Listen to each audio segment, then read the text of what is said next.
प्रिय छात्र एवं छात्राओं, आज मैं आपको छायावादी कवि जयशंकर प्रसाद द्वारा रचित कविता तुमुल कोलाहल कलह के बारे में बताने जा रही हूँ।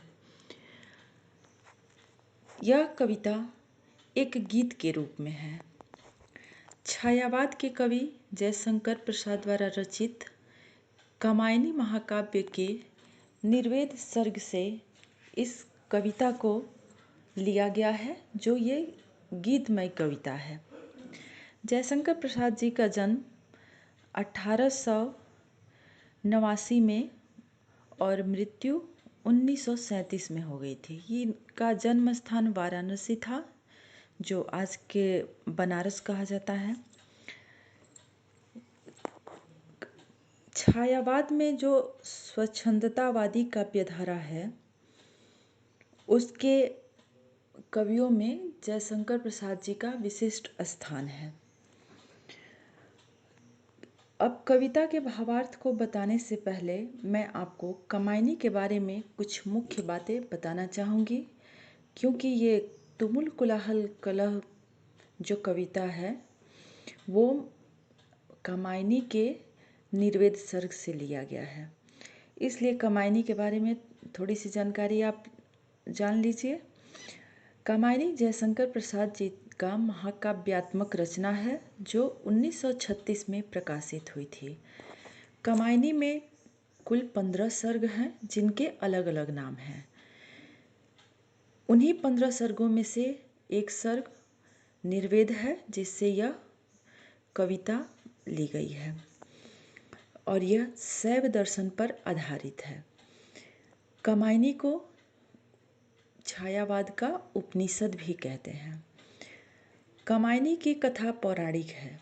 पौराणिक इसलिए क्योंकि पुराणों में ऐसा उल्लेख मिलता है कि जब पृथ्वी पर प्रलय आ गया, पूरी पृथ्वी का विनष्ट हो गया, जलमग्न हो गया, तो एकमात्र मानव मनु बचे, जिन्होंने पुनः सृष्टि का आरंभ किया श्रद्धा के माध्यम से।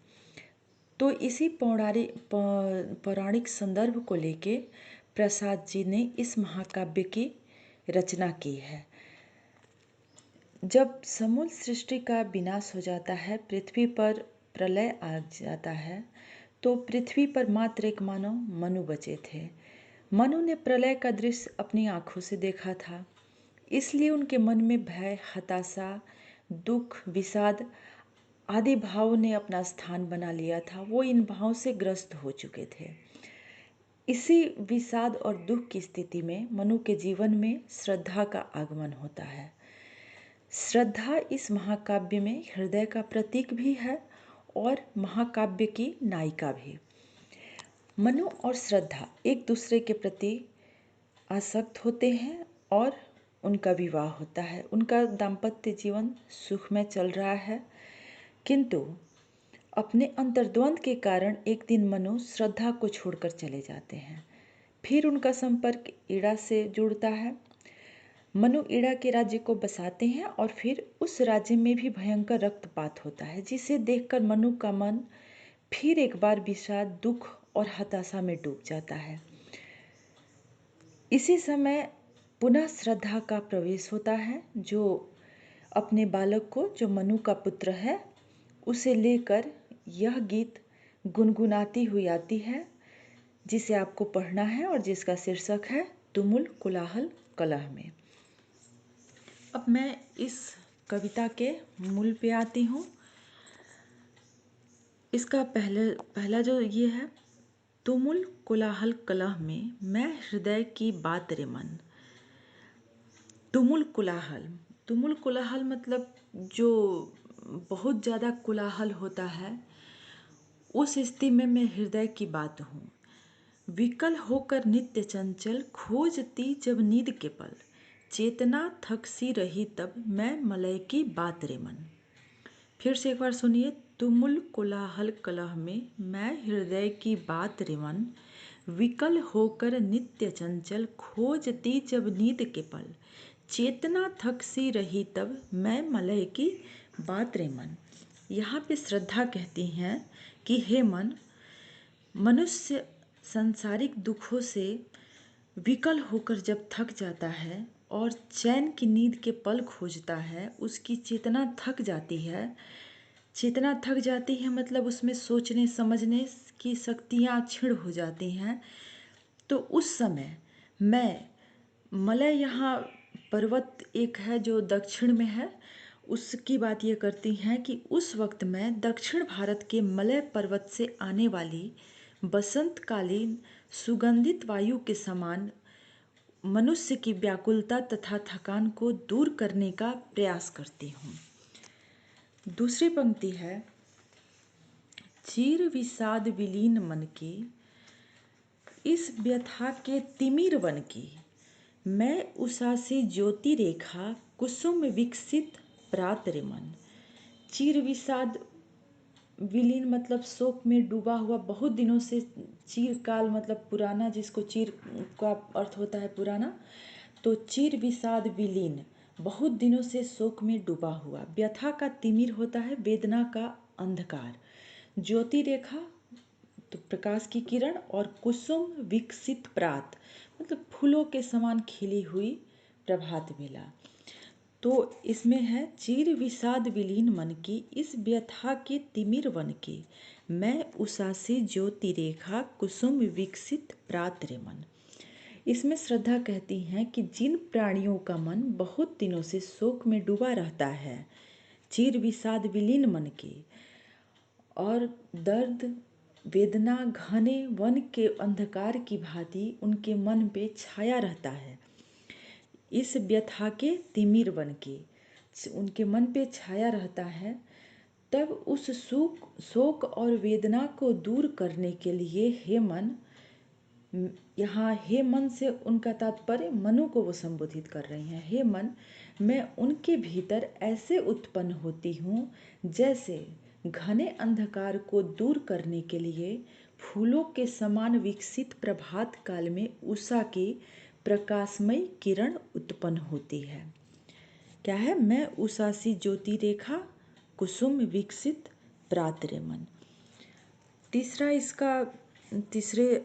पैराग्राफ पे आइए, जहाँ मरु ज्वाला धधकती, चात की कनको तरसती, उन्हीं जीवन घाटियों की मैं सरस बरसात रे मन। यहाँ मरु ज्वाला से कहते हैं जो रेगिस्तान में ग्रीष्म काल में जो प्रचंड गर्मी पड़ती है, उसको मरु ज्वाला कहते हैं। चात की पपीहा की स्त्री है जो विरह में रहती है। कन से यहाँ संबंध पानी की बूंद से है, और जीवन घाटियाँ मतलब जीव रूपी पर्वत की घाटियाँ। तो यहाँ श्रद्धा कहती हैं कि जहाँ मरु ज्वाला धधकती, चात की कनको तरसती, जिस प्रकार पर्वत की घाटियों में वर्षा नहीं होने के कारण वहाँ रेगिस्तान जैसी प्रचंड आग के समान गर्मी फैल जाती है, और वहाँ चात की स्वाति एक नक्षत्र होता है, उस स्वाति नक्षत्र के बरसने वाले एक जल के बूंद के मतलब जल के एक बूंद के लिए तरसती रहती है, उसी प्रकार जब प्राणी वेदना के तीव्र आग में धधकता रहता है, तब मैं उन प्राणियों के जीवन में आनंद की वर्षा करती हूँ। यहाँ आप देखिए, श्रद्धा का दृष्टिकोण जो है सर्वत्र आशावादी है, और मनुष्य आशा में ही जीता है और आशा से ही नई चीज़ों का निर्माण करता है। मनु इस महाकाव्य में मन के प्रतीक है। मनु चंचल है, क्योंकि मन जो है वो किसी का स्थिर नहीं रहता है, वो हमेशा चंचल रहता है। इसलिए लेखक ने मनु को मन का प्रतीक बनाया है। मनु कभी गृहस्थी बसाते हैं, फिर उनको वो प्रलय का विनाशकारी दृश्य आँखों के सामने आता है, और वो फिर वैराग्य में चले जाते हैं। मनु की चंचलता सर्वत्र चलती रहती है, लेकिन श्रद्धा जो हृदय का प्रतीक है वो एकदम स्थिर है। हृदय ऐसे भी आप सामान्य जीवन में भी देखिए, हृदय में जो बात बैठ जाती है या हृदय जिस चीज़ पे अटक जाता है उस चीज़ पे ही वो अड़ा रहता है।